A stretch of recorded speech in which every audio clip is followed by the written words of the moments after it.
Eden Kaz here with Just Be, and we are about to take a spiritual boom. We are at an unprecedented time in human history where we are transitioning from 3D to 5D within the great spiritual awakening. This video and audio podcast is the place for you to find your truth beyond politics, your sovereignty, your voice. Let's kick up your vibration now. By the way, each episode ends with the Just Be practice to do just that. P.S. Just to know a little bit more about me, I'm a psychological empath, meditation master, dimensional healer, all the things to help you within this ascension. To learn more about me, visit me at edenjustbe.com. And let's get this party started. First, a smile, and I sometimes do this.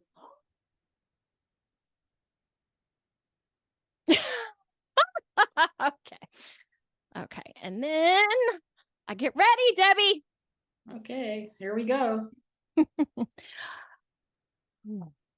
Eden, Just Be spiritual boom. And I've got my notes right here because this is the first time that I'm going to be reading in association with Grassroots Warrior Network, which is awesome. Kevin Hoyt, who is instigating all of this and quite an amazing individual, will be on the show next week. Yet we can't bypass what is here right now. Debbie Solaris in the house. Debbie, say hi. Hi, everybody. Nice to be here. Thank you, Eden, for having me. You're welcome. Okay, I'm going to read Debbie's bio in just a second. And y'all know the lead up for this, those that are watching and listening. Debbie just led this Akashic Readings Galactic class. We had 4 other folks from the class who were on this podcast. And now we're ending it with Debbie herself. Okay, here we go. Debbie Solaris is based in Colorado, but connecting all over the world. She is an ET contactee, interdimensional traveler, and galactic historian. All right, let me get some feeling into this. After a fateful extraterrestrial contact experience a few years ago, Debbie awakened to her true star lineage and higher calling. Through her ancestral connection with the Akashic Records, she has been receiving galactic historical information and universal spiritual knowledge ever since. Her mission, simple, is to awaken others to their own true divine selves and cosmic origins. She is also a certified, obviously, Akashic Records reader and gifted intuitive, using channeling from her Acturian and Palladian guides.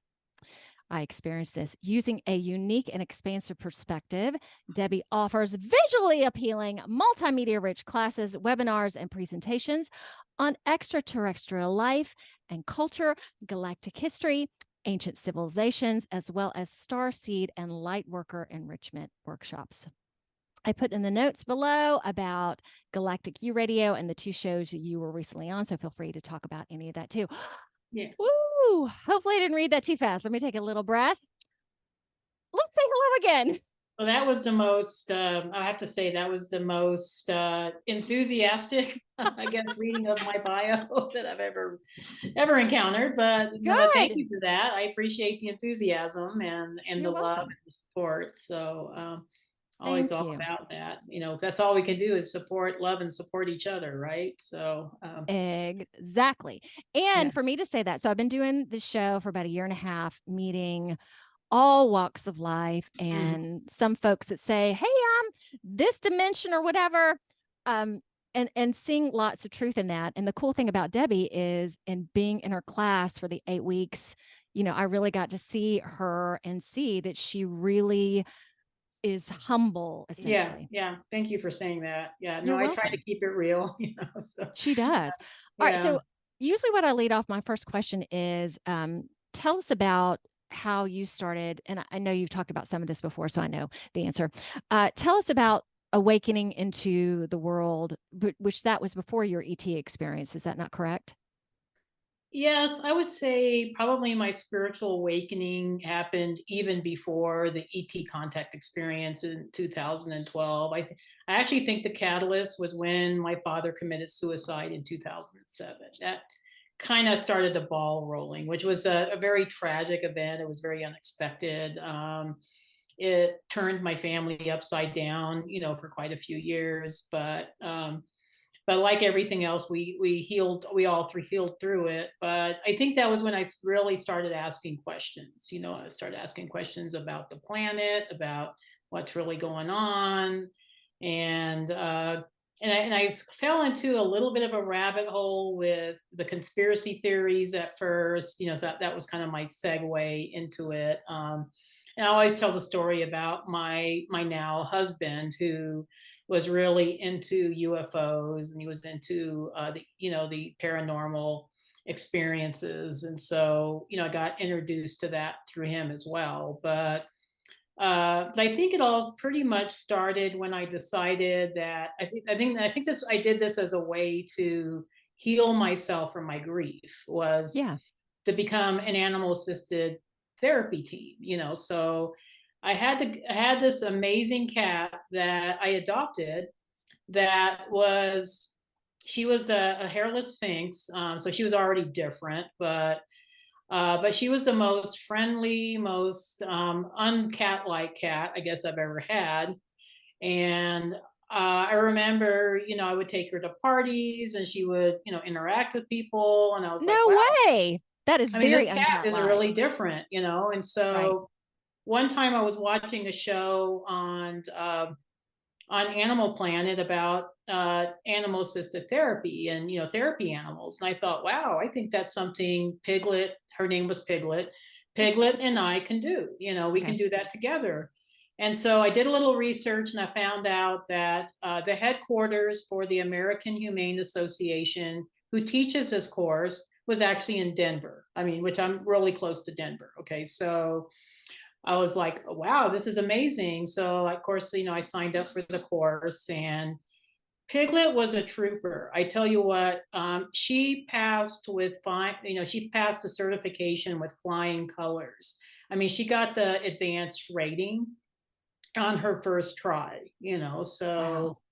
I just knew there was something really interesting about my cat. But we did animal assisted therapy work for many different agencies and programs for 6 years, including the American Red Cross, the Wounded Warrior Project, working with the fallen heroes' families. We also worked with nursing homes and hospitals and the library district. So we did Pause to Read with the little kids, and we worked quite a bit with handicapped adults and children. I mean, and we did this all within 6 years. And I think during that time, it opened me up to thinking kind of beyond myself, thinking of how I could be of service, to the planet. And in 2012, that was when I had my extraterrestrial contact experience, which I've talked a lot about, and other shows and podcasts. But that was when things really turned around, and I knew once I had that experience that things were never going to be the same. That my life has taken a whole new turn, and in many ways I couldn't even imagine back then. It was just kind of like, you kind of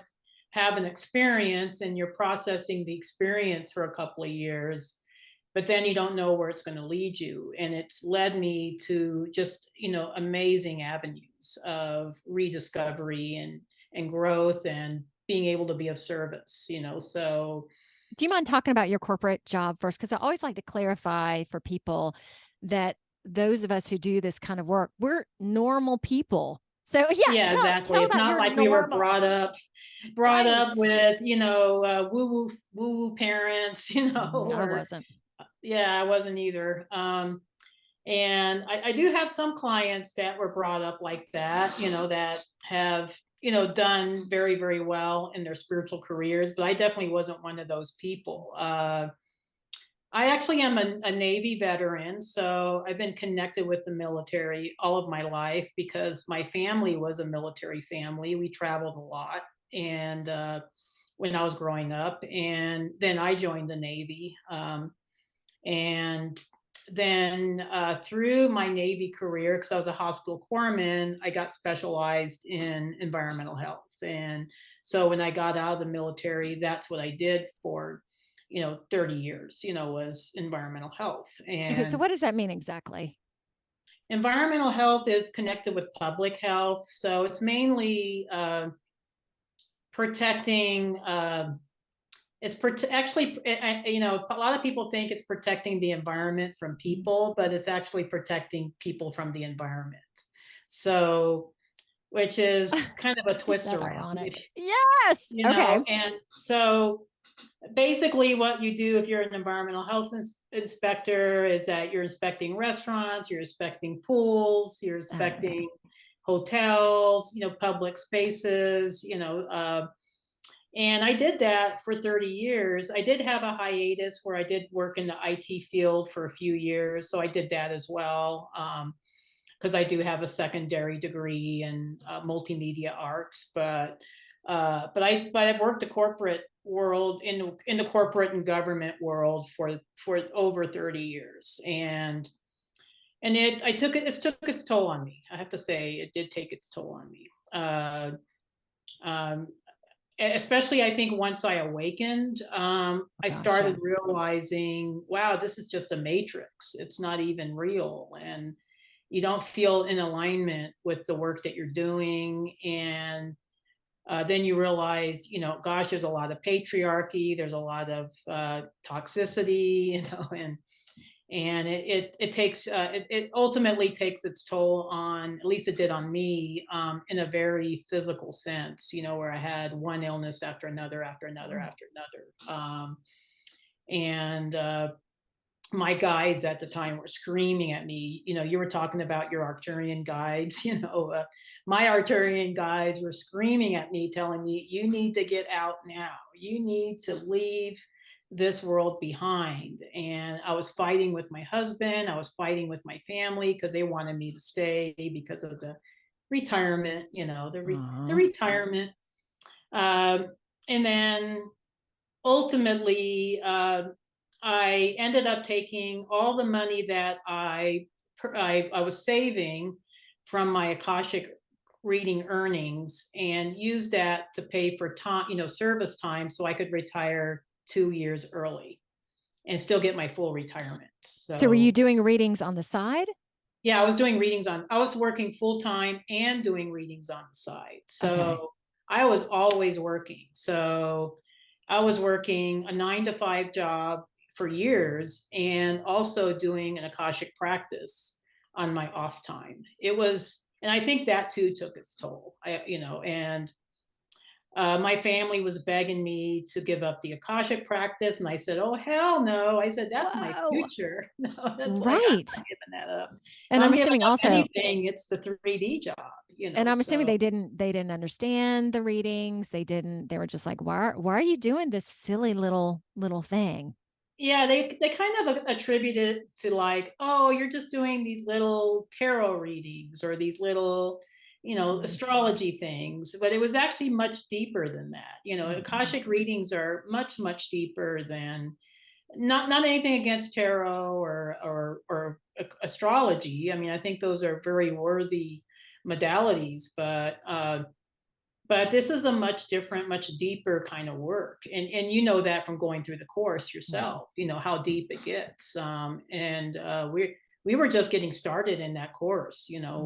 We got more stuff to teach and learn and move through. But I knew that was my future, and there was no way I was giving that up, so ultimately I gave up the 3D job. Okay. So knowing that your guys were pushing you, how long did they have to push you before you made the big decision plunge? Yeah, it was like 3 or 4 years. Yeah, it was. I was fighting my guides, I was fighting with my husband, I was fighting with my family. It was just like I felt I felt like my guides had my back. I really do, but I just felt very unsupported from my family, in my 3D family, my Earth family, I guess, if you want to call it that. And especially my husband. I felt like he threw me under the bus, pretty much. But I mean, we've healed from that. We worked through it, but it was hard on our relationship too. So with his connection and liking, I guess you'd call it, of UFOs and aliens, he still struggled with you letting go of your 3D world, even though he had a proficiency towards that life as well. Wow. What do you think of that? I think he was programmed. I mean, he's, there's some very 3D aspects to him, even though he's very awakened. I mean, he's an extremely awakened individual, but I think he had some fears around abundance and money, and he was planning on retiring, and he didn't want me retiring at the same time he was, because he had some fears around, oh gosh, our income's going to be drastically reduced, which is laughable now because my income actually increased like fourfold, from what I used to make, maybe even more now. I mean, it's just but I mean, a lot of people think, oh yeah, you're in these corporate jobs and they pay you really well. No, they don't. No, they don't. They don't pay. You're basically a servant. You're a servant to the system. Is what it is. So yeah, and it's nice that you said servant. I would say slave to the system. Slave. Yeah, I would say definitely. Yeah, I would say definitely a slave. I was being soft, I guess, but no, it was definitely a slave. Yeah, you can be hard here. Yeah. Hey, Okay. Do you mind giving a definition of a starseed? Oh, absolutely. I don't mind that at all. So a lot of people hear this term starseed, and it's thrown around in our spiritual community a lot. And so there's a lot of misconceptions about what a starseed is. But a starseed is basically a soul that's having a human experience, but an ancient soul that has come originally from other dimensions or other realities or other star systems. Um, so the person is human in this lifetime. They're having a human experience, and they may present themselves as very human, but their souls are very ancient, and they have this remembrance of, oh, I don't feel like I'm from here. I remember, maybe I have this recollection or this memory of being in other star systems, other realities, other dimensions, uh, so they oftentimes they're born into our reality really feeling different, really feeling like they're different from, the normies, the normies that, the earth people, so, Yep. And so part of, I think, my journey was embracing the starseeds aspects of myself, understanding that, I was an ancient soul that came here for a purpose and for a mission, and helping others also embracing that aspects within themselves. And actually right now in this particular timeline, particularly after World War II, there's more starseeds that are incarnating on the planet right now than there ever has been in Earth human history. So we're seeing, and I think with each consequent generation, we're seeing more and more starseeds coming in. I'm considered first wave according to Dolores Cannon. So I'm like the first generation of starseed that came in. There was a few of us that were coming in, and then the next generation, which was the people that were born in the 70s and 80s. I don't know if you fall in that category, but I get the sense that you're a second waver. But that's what I imagined. Yeah, you're a second waver. So your generation saw the big influx of starseeds. So back in the 1980s, they were calling you guys indigo children, because they didn't know. They knew there was something different, but they didn't know how to classify, your generation. And then a lot of the kids that are coming in now in the 1990s and the 2000s, I would say probably at least 95, if not all of them, are starseeds. So we're seeing a mass influx of starseeds right now. I don't know if all of them are starseeds. I can't really quantify that, but I would say there's a lot of them are starseeds, and they're coming in on a much higher frequency. So these kids, they remember a lot of stuff from their past lives. they're coming in with their gifts intact. They don't have to try Oh to, my gosh. remember themselves or go through half their lives trying to remember, so they're going to have it a lot easier, and they're going to evolve a lot quicker than, my generation and your generation, um, but yeah, that's what a starseed is. And a lot of us right now have this feeling of being different, maybe not Oh all yeah. the humans on the planet, but a lot of us are just feeling like, hey, I don't think I'm from this place. I don't, a lot of times we don't feel very connected to our Earth families. We feel very different. We were teased or bullied when we were young because we were different, so we go through a lot of really hard experiences until we come to the realization that, yeah, there is a reason why I'm different, because I'm not from here, originally, maybe my physical body is, but And my I'll soul, have to add in that too. When I yeah. found out a Palladian lineage, I remember reading something about the Palladians, and suddenly I was in the bathroom taking a bath. Like I think I had my phone right there, and just reading about their attributes and not feeling like you've ever felt connected here, like suddenly like this beam of light or it went off in my head, and I'm like, oh my god, it explains so much, and it felt so good. Like I finally understood more about myself, because it always been in doing a holistic alternative, um and doing that for so long, I was always different anyway. But this just made it helped it all make sense. So That's how I you, felt too. Yeah. yeah, so you helping people discover things, it is just, there's just a freedom in I hear it. that all the time from my clients, like, oh Oh, my God, it's like all the puzzle pieces are finally coming together. Like I finally understand why I am the way I am. And yes. it's such a freeing, feeling, just like, oh gosh, I'm not weird. I'm not, a weirdo or a Yeah. freak, or,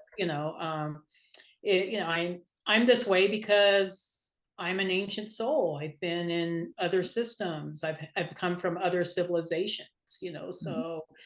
um, so it all starts to make sense. And I remember feeling that way too, like, oh my gosh, now it explains why I was always so interested in history and all the stuff that kids weren't really into, because I was supposed to be, I was supposed to observe, this planet, and take what I've learned about this planet and also what I know about, galactic history, and apply that in a practical sense to assist, other star seeds, that are also trying to make their way here. Okay, and I have a question for you. And just to Okay. highlight again, all the star seeds are coming in. Debbie, please feel free to tag on to this. There's Yeah. such a movement for star seeds coming in right now because of this great awakening that we're going through, Yeah, to help exactly. Yeah. us assist through that. You stated at one point through my class that you, or something that I watched, that you taught galactic history at a college. Mm-hmm. Yeah, I What did. the heck? Tell us about that. Yeah, Eh, that was a real, and that happened early in my career too, my spiritual career. I Okay. was still working at the health department at the time, which was No, amazing.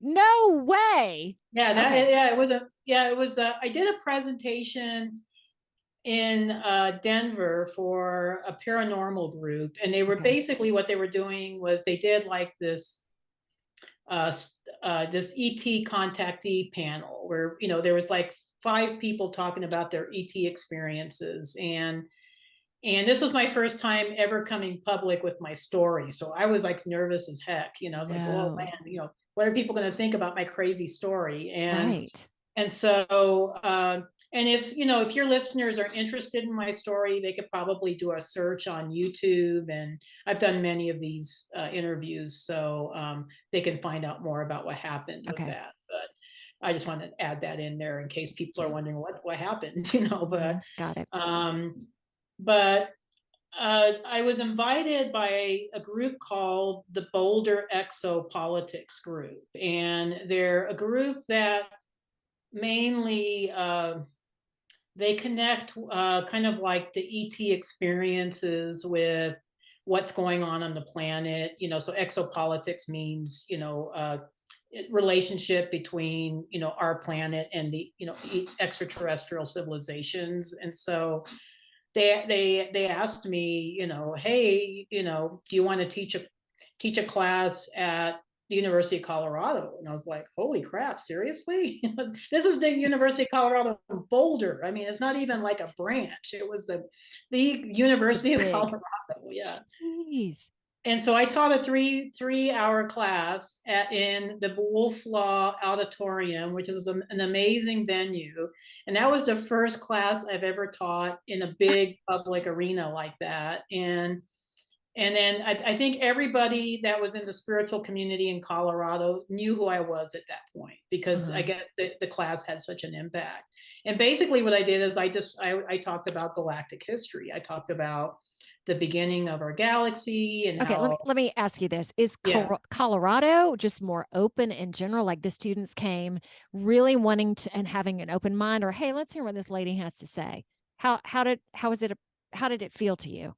Colorado in general, I think, is very progressive spiritually. We're one of the most progressive spiritual states in the country. So there's a lot of support for the paranormal, for, the different, metaphysical, topics and connections out there. And so we have a pretty strong spiritual community in the Front Range. So I actually felt very supported.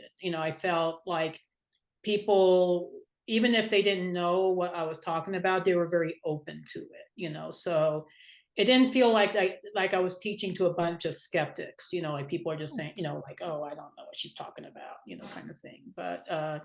and I think that's why it was so successful. Yeah. Oh my God. Okay, let me tag on to that too. We also talked about where you are, there's no fluoride in the water either, which maybe this all comes together. Okay, so no one was gonna crossing their arms skeptical, like they really wanted to hear it was just like I never felt such an outpouring of love and support, and people were just like coming up to me like, oh, that was the best class we've been to in years. And I was just like, oh my God. I was like, I was just like overwhelmed, like, I was just putting this little slideshow together, and it was a 3-hour long class. So it was, it was a lot of information, so they did get a lot of information. But wow. So when was this? This How was long in ago? 2017. I think it Whoa, was, even yeah, then. yeah, even back Man. then. Yeah, it was 2017. I think what happened was, I came out with my story in December 2015. That was when I first presented myself publicly. And then I was diagnosed with breast cancer in 2016. So I took a hiatus from everything to heal from breast cancer, which is a whole other story. But then when I recovered from that, that was when I was invited to do this course. So. Do you think so? For me, I had at one point here, I just opened my own studio here. So I'm in Akron, Ohio currently. Yeah. Just opened the studio. Awesome studio. Had people working with me.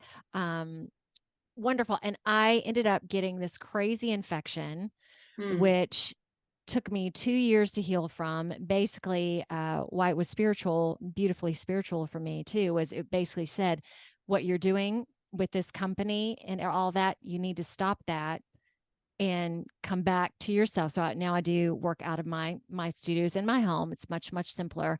Had a near-death experience, all that. Do you feel that part of the cancer was that urgence of your Acturians to, well, we're going to help you really shift? Do you feel that I think had there was a anything to lot do of with that it? going on. I kind of felt like the cancer was my higher self or my guide's way of saying, hey, are you really serious about this mission? Because if you're not, we can check you out. You can check out, with the cancer, like, yeah, so Yes. so I had a major choice at that point, so I was like, Yes. well, do I just check out? Because I was always telling myself, oh, I don't want to be here. This sucks. I'm awakened now. And, like a lot of us starseeds, we always say that, right? And so my guys would go, okay, are you serious about the mission? Because if you're serious about the mission, you need to fight to stay here. And so I made the decision Wow. to stay, so, and I actually healed my cancer mostly through alternative methods. I refused to do chemo. I refused to do radiation. I didn't do any of the anti-estrogen drugs. I didn't do any of the cancer drugs. I did it all by diet and detoxification and a lot of emotional healing and all the different modalities, so we did juicing. My husband was like invested in trying to find, help me heal. So, and within 10 months, I was declared in remission. So I've been in remission now since October 2016. So, so I'm very thankful for that. Wow. My initial diagnosis was stage 4 lung cancer. Oh my goodness. So Wow. after 4 iterations of, well, we think this is it. We think this is it. It was this rare infection that you get through breathing, which I know if it hadn't been this, it would have been something else. Yeah. And so I work in meditation and everything about the brain. And so I had 3 lesions in my brain and 1 on my lung. And it was the same thing with this near-death experience. Do you want to stay? But different from yours. Instead of, do you really want to be here? Mine was, hey, you can stay or you can go. What's your choice? Because if you stay, it's going to be challenging. Yet it's going to be great. Yeah, you do whatever you want to do. So it's quite neat that we had a similar experience. Yeah, no, I would say it's very similar. It's almost like if you're taking on the mission, they want to make sure that you're really taking on the mission. And you're hardy and you're committed. You're committed because it's not going to be an easy ride. You're going to get a lot of criticism. You're going to get people trying to tear you down. You're going to get your family turning against you like mine did, so yeah, it's just going to be a hard road. So I think it was our way of proving, maybe even just to ourselves, that hey, I am committed to this. I'm committed to this path. And I even asked, I always told my guides, that I wanted to be of service. I wanted to get Earth to the 5th dimension. I wanted to see Earth ascend in my lifetime. And I was going to take as many people as I could with me. That was the one thing I sent out in the universe. And so I think that's why they kind of came back with, okay, you're really serious about that? Said, okay, girl, let's go. Let's go. Yeah, let's do it. So yeah, so sometimes the guides can be hard. Don't you find that sometimes? Like sometimes they can be well, actually they're very loving. They're doing it in a very loving sense, but maybe at the moment it feels really hard because we have to make big decisions or Yeah. So when I was given the choice to stay or to go, I had my first craniotomy, and the doctors basically said, when you come out of it, we don't know if you're going to be able to talk or walk or do whatever. And so basically they said, you don't know what's going to happen, yet you can go or you can stay. You may not be able to walk. Do you want to? Like, okay, I think I want to, I think I want to stay. Yeah, it was. And then for me too, in the work that I do, having that experience allows me to relate to anyone who's had a severe medical challenge or whatever. So it's opened so many comparative doors. I can relate to that. Yeah, because you can feel what someone's going through, but to actually experience it yourself takes it to a whole totally level. So that was the breast cancer was only the beginning. I was diagnosed with hyperparathyroidism. I had tumors on my parathyroids. Oh man. Yeah, it was like, I was like, hit hard. And then I was gaining a lot of weight, so I became very obese, and I had obesity related comorbidities, such as sleep apnea and prediabetes, so I had a lot going on, so it was, So I had to get my health together. And I knew that if I didn't leave my corporate job, that I wasn't going to get healthy. I had to leave my job. And that was a part of the reason why I was fighting with my husband so much, because I knew that if I didn't leave the 3D matrix, there was no way. I mean, it was going to kill me eventually, Yes. So I had to make a really hard decision. And then if you're like in our generation, like you and me, we're both, first and second wave, Yeah. we were trained that, oh, you're supposed to go to college and then you get this good job and then you stay with that job for 20 years. And that's what I was trained in, and if it wasn't the military, it was going to be like a government job or a corporate job, and we weren't trained to be entrepreneurs, to do our own thing, to be captains of our own destiny. We were trained to let the system support us, So, but you said it best. It's slavery, basically. It's like, it's slavery, so. And now, like, I can't imagine doing anything else. Like, and being my own creator of what. Can you imagine doing anything else than what you're doing Not right now. now? Yeah, no, it's just like, I just love the freedom that I have with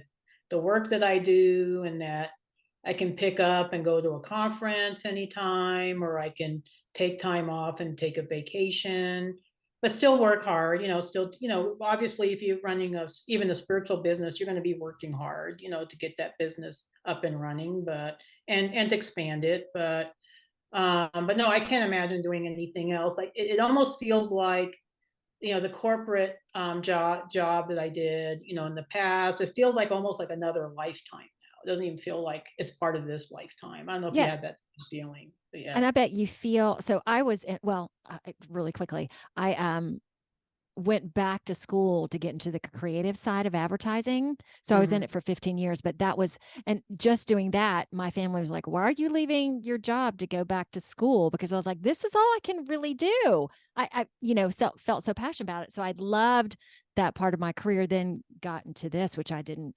expect that at all. Have you, so I've been called a devil worshiper and an occult leader multiple times. Have you had any of those words thrown your way? Yeah, I've had a lot of criticism, with the work that I do. I've had people say that I'm promoting, the demons, or I'm promoting, a lot of lies and mistruths, and that's hard, when you're doing this from a place of authenticity, of being very genuine, and then you have people tearing you down. I've had a lot of people criticize how I do my business, or they criticize, who I am, and it's hard, because, and I think that's why our guides were so adamant about, are you really serious about Right. this? We're going to toughen you up. Yeah, because you're gonna get a lot of, people taking, pock marks at you, Yeah. uh and even now I have people that say, why do you charge so much for your courses? And it's like, do you guys realize how much money it takes to invest in your business and to create a course or to create a webinar? It's not like I just pull it out of a hat, Yeah. because there's so I much can attest to that. misconception about, uh, if you're spiritual, you're supposed to offer stuff for free, which is really, a fallacy. I think you probably have run across this too with your spiritual business, that a lot of people think that, oh, you're supposed to, and especially if you're female, for some reason they think that, oh, well, you're supposed to be softer hearted, or you're supposed to be more understanding. And it's not that, I'm trying to charge people an exorbitant amount of money, but, we still live in a monetary, world. And, we have bills to pay. Businesses, when you expand businesses, they cost money, and you have a lot of expenses associated, with a business, whether it be spiritual or not, so I've had people criticize me about, oh gosh, you charge a lot for your readings, or you charge a lot for your courses. And I'm looking at my courses and I'm thinking, gosh, I think I'm giving them a bargain. I mean, Well, from this course that I took, I like the reading, the extra reading that you gave. I mean, it was so meaty. Like I'll probably for the next year be, I think you Processing give like through 30 it. books, and a lot of these books were books that I hadn't been aware of yet. So yeah, it Yeah. is very, very good. Okay, and I did want to ask you this because you were talking about, because I think this is really interesting and I think it needs to be talked about, the false reincarnation matrix where Earth souls are being recycled over and over again, never getting to do life reviews, that it has been dismantled. Can you talk a little about that?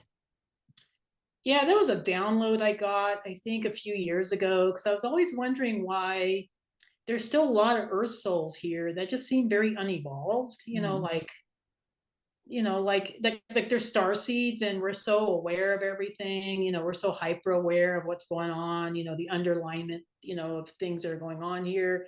And then there's still a lot of asleep people here. And so one time I tapped into the Akashic Records and they showed me that a lot of for thousands of years, Earth souls were just being recycled. They weren't even being processed appropriately in Arcturus. So all souls are supposed to go to Arcturus, which is the gateway of souls, after death, in order to go through a proper life review, and then they go through. And even the Bible talks about this. In Revelations, they talk about souls going through life reviews and the book of life, which is basically the Akashic Records. But these souls were not being processed, and this was happening because, and it was developed by the powers to be on this planet that wanted to keep sucking negative energy off of these souls. So these souls, when they come back, they just go through multiple lifetimes of suffering. And these beings, these dark cabal, or elites, or Illuminati, or whatever you want to call them, they feed off of this negative energy. And it's a way of also maintaining control, because if you're not evolving, if you're not ever given the opportunity to evolve, you're going to continue to stay enslaved in the system, which is what they want. So my understanding is that, I'm not sure who dismantled the false reincarnation matrix, but it has been dismantled, probably Recently? by the higher galactic entities or realms. But and now Earth souls do have the opportunity to evolve. I mean, we're probably going to see Earth souls incarnating in Sirius or Pleiades, or because they're going to continue to evolve, and they'll be looking to have new soul experiences in other realities and other star systems and dimensions, which I think is really exciting. Mm. Earth is moving towards becoming part of the greater galactic family. It was always meant to be part of the greater galactic family. It's been suppressed for thousands of years. Sadly, it's sad to say, but it's true. But we're now breaking out of that, thanks to all the star seeds that are here doing the work, like me and you. So Mm. yeah, um, How long so ago do you think this that matrix was broken down? Is it fairly recent?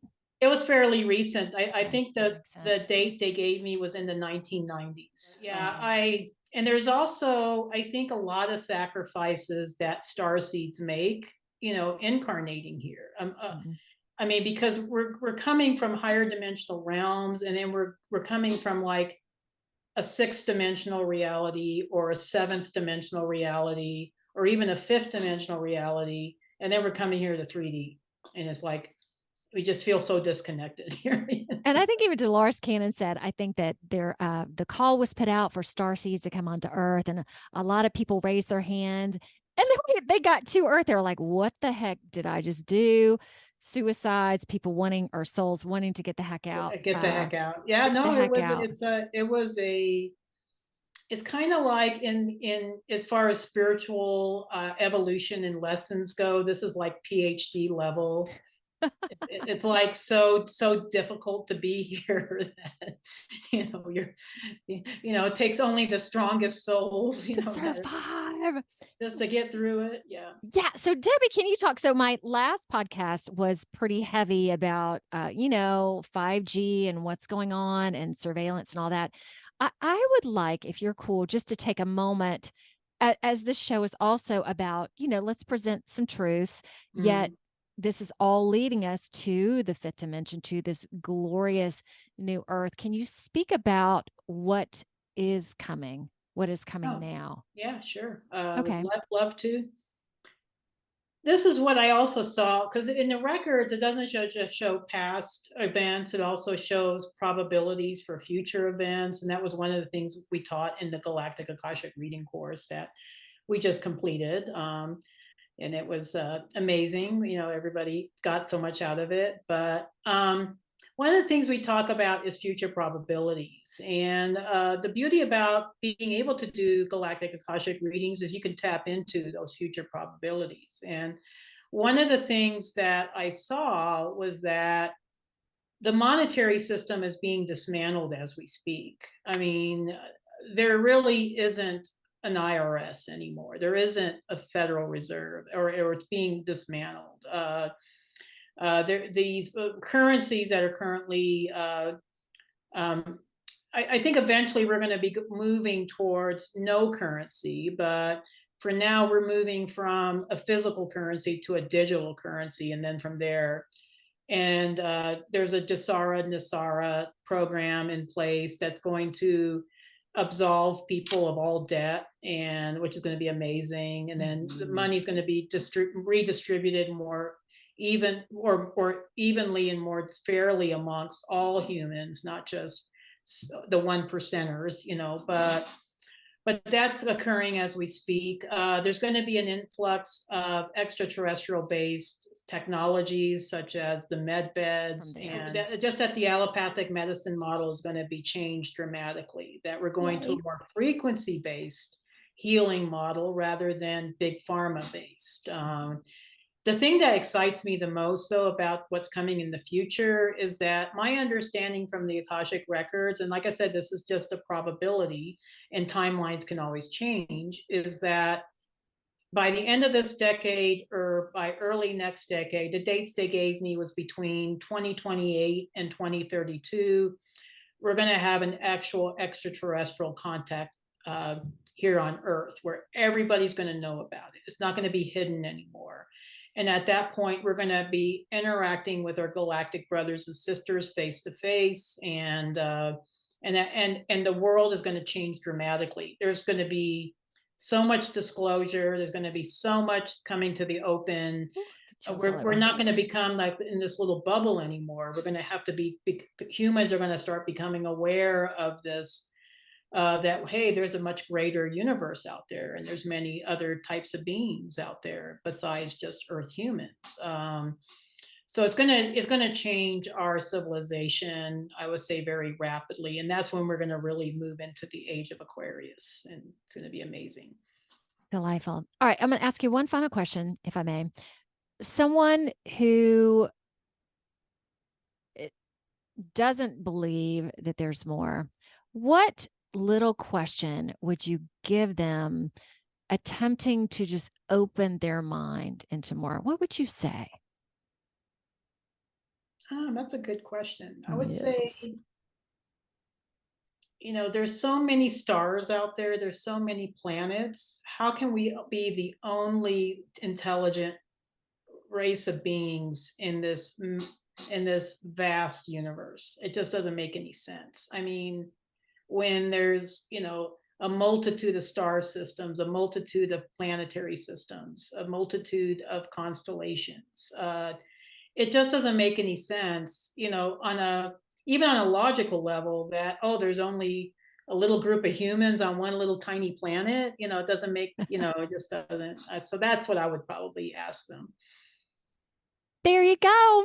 All right. I think I know this has been amazing. Debbie, is there anything else? Thank you. It's really a fun interview. Thank you so much. Oh, yeah. Good. All right. Is there anything else you want to add? Because again, there's so much to talk about too in terms of galactic history and all that, but maybe another time we'll talk about that stuff.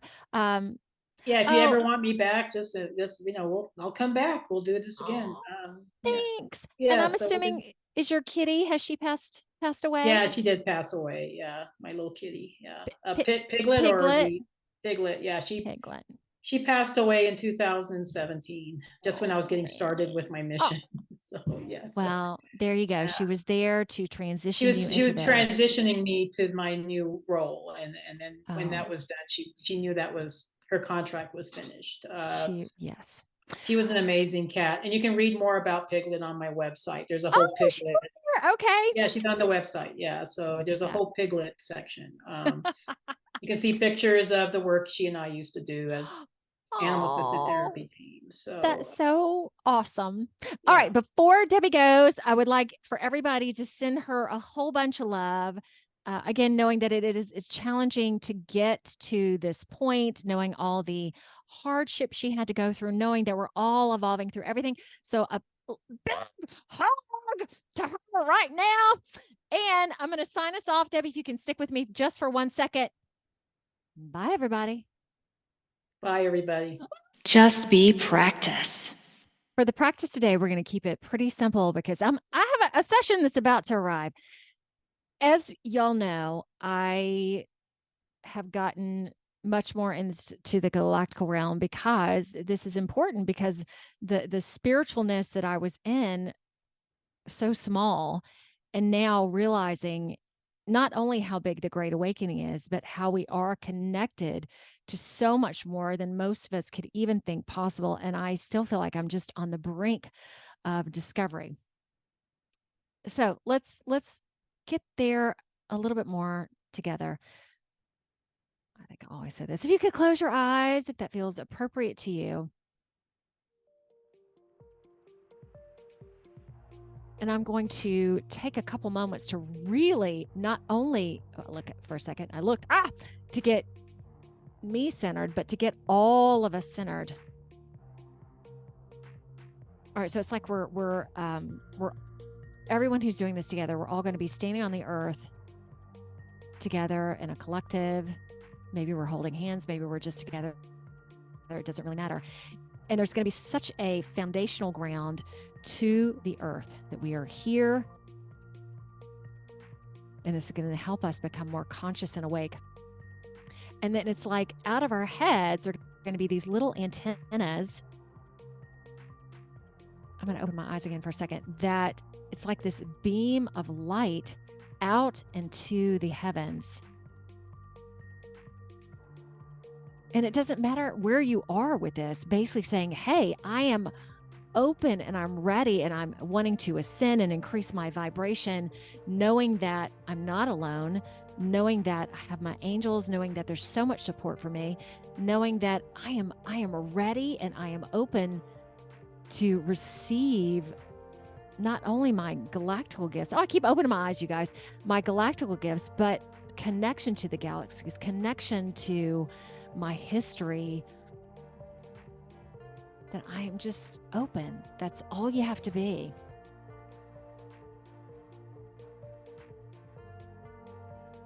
And through my experience that has just opened up in the past 2 years, but really become greater lately, I used to think this work was mind-blowing. Now I'm just like, holy smokes, it doesn't stop. There's more and more each day. And the same with the Great Awakening. I've stopped going down the rabbit holes there and moving more into the discoveries, the multi-layers of discoveries here, which is so exciting, yet still being in this world, but not of it, yet being of more. And as we are collectively sending the signal out, oh my gosh, other beings, other worlds love it, because again, we have free will. They're not here to interfere. Yet if we ask for assistance and ask for help, they're excited to do that with love and with kindness. And we're only those forces that are of love and kindness. That is all we want to talk to, all we want to receive. anything that's not of the divine light.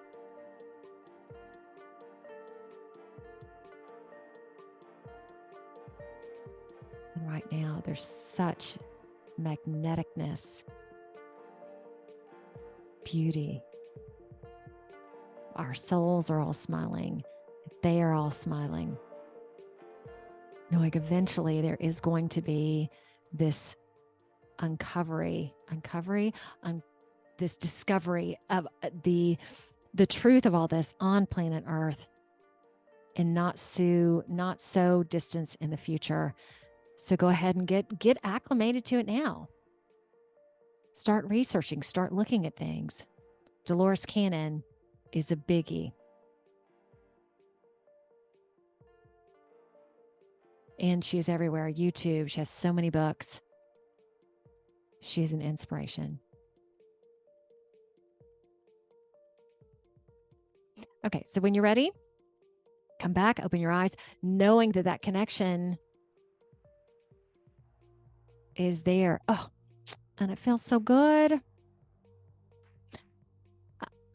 I think that's it. Oh, all right. See y'all later. See you next time. Bye. So cool of you to be here. I went from being off most social media to being on Facebook, Instagram, LinkedIn, or True Social, and you might be watching this on YouTube, Rumble, or BitChute. Or you might be listening to this on Apple Podcasts, Google Podcasts. I'm on over 19 directories at this point. So connect, comment, subscribe, like.